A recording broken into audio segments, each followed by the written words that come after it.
Good morning students.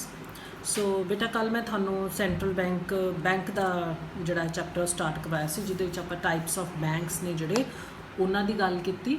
Then we talked about central bank and the commercial banks. हुण जिहड़ा इहदे which basically long question बनदा है वो बनूगा functions of the commercial banks दे उत्ते। ठीक है, तो 3 फंक्शनस हुंदे ने कमर्शियल बैंक्स दे, प्राइमरी, सैकेंडरी, सोशल फंक्शनस। ठीक है, सो प्राइमरी फंक्शनस दे विच 2 प्राइमरी बेसिक फंक्शनस ने। असैप्टिंग ऑफ डिपॉजिट्स, बैंक थोड़े डिपॉजिट्स ने जोड़े वो असैप्ट करता है तो थानू लोन दिंदा है। ठीक है, हुण जिहड़े पैसे अपने बैंक दे विच रखदे हाँ वो किस फॉर्म दे विच रखदे हाँ। फस्ट है फिक्सड और टाइम डिपॉजिट अकाउंट। जिहड़ा कैश है वो आपां अपने अकाउंट दे विच एक फिक्सड पीरियड लई डिपॉजिट कराने हाँ।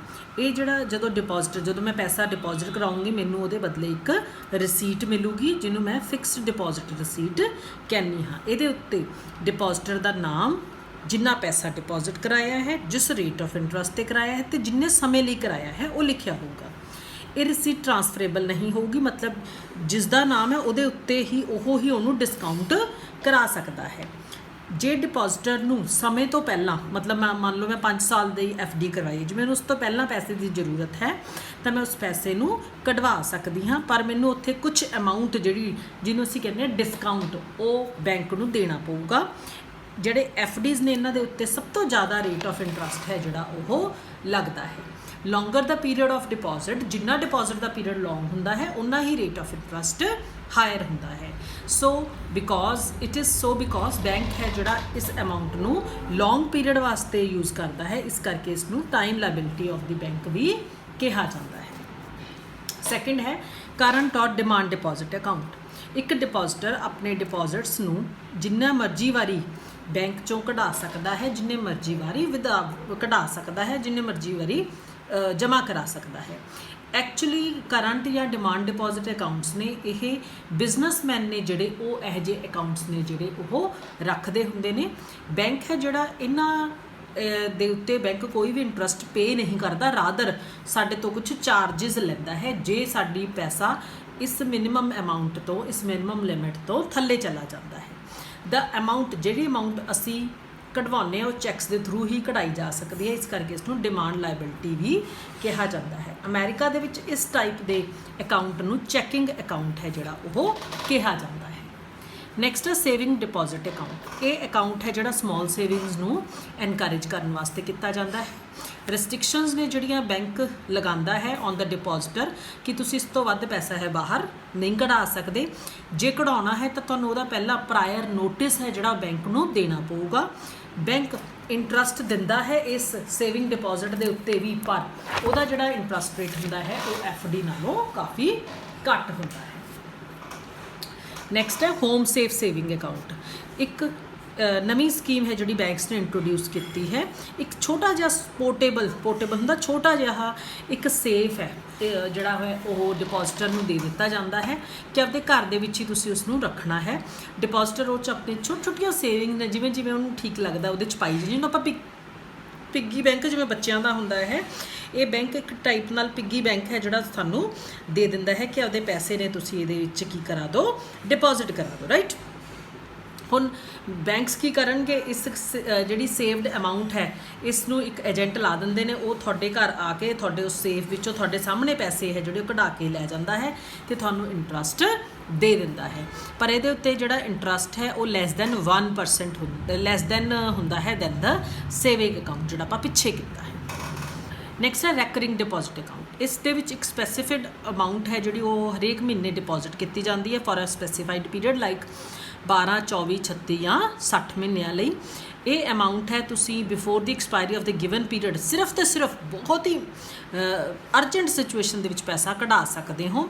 Interest on the amount deposited is also credited to the account of the depositor like time deposit. ये उत्ते इंटरस्ट भी है जिहड़ा वो बाकी जिहड़े सेविंग या होम सेफ सेविंग या रैकरिंग तो ज़्यादा होता है। नैक्सट बैंक का प्राइमरी फंक्शन हैगा जी एडवांसिंग ऑफ लोन। बैंक सानू लोन दिंदा है। हुण लोन जिहड़ा है वो किस फॉर्म दे विच दिता जाता है, किवें दिता जाता है, किस किस तरह का लोन है जिहड़ा सानू मिलूगा। फस्ट है कैश क्रैडिट। हुण कैश क्रैडिट दे विच की हुंदा है बैंक है जिहड़ा द डेटर ही is allowed to withdraw certain amount on a given security.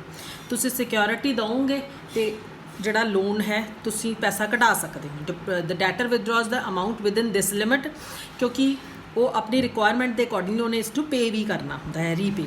Interest है जिहड़ा बैंक चार्ज करता है जिन्ना पैसा तुसीं कढाया है, ठीक है। जिन्ना पैसा तुसीं उत्थे सिक्योरिटी दे के कढाया है उन्ने दे उत्ते तुहानूं खर्चा पऊगा। सैकेंड है ओवरड्राफ्ट, ज़्यादा ड्रॉ करना। थोड़े अकाउंट च 10,000 है पर तुसीं 12,000 कढा रहे हो तो 2,000 की अमाउंट की है ओवरड्राफ्ट। इनू भी जनरली बिजनेसमैन ही करते हैं। तो यह किनू दिता जाता है? शॉर्ट टर्मली रिलायबल परसन जोड़े थानू लगते हैं कि उन्होंने बहुत सारे अकाउंट्स थोड़े बैंक के विच एग्जिस्ट करते हैं तो वो थानू कदे भी धोखा नहीं देंगे, उन्होंने बैंक ये फैसिलिटी दिंदा है। थर्ड है जी loans and advances. These loans are given in the form of a fixed amount.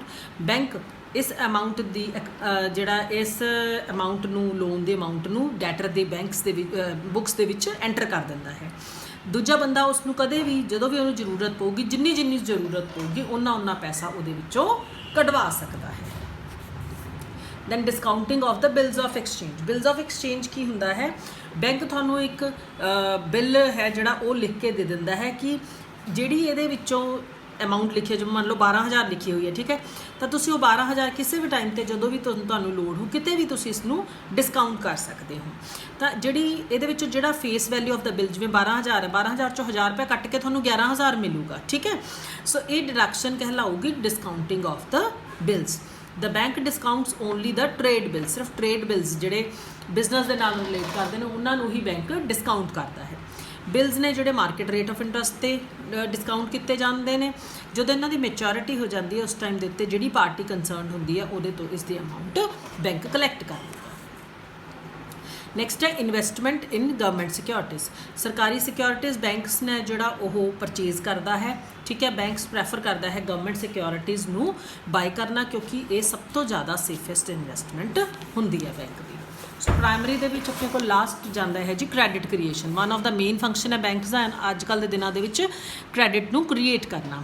Credit किवें क्रिएट करता है? By creating more loans than the primary deposit. ये जो अपने को क्रेडिट क्रिएशन वाला चैप्टर आऊगा ना बेटा, उदों मैं थानू ये समझाऊँगी कि किस तरह के नाल अगर बैंक को 10,000 रुपया है तो वह 1 लाख तक का लोन है जोड़ा वो क्रिएट कर सकता है।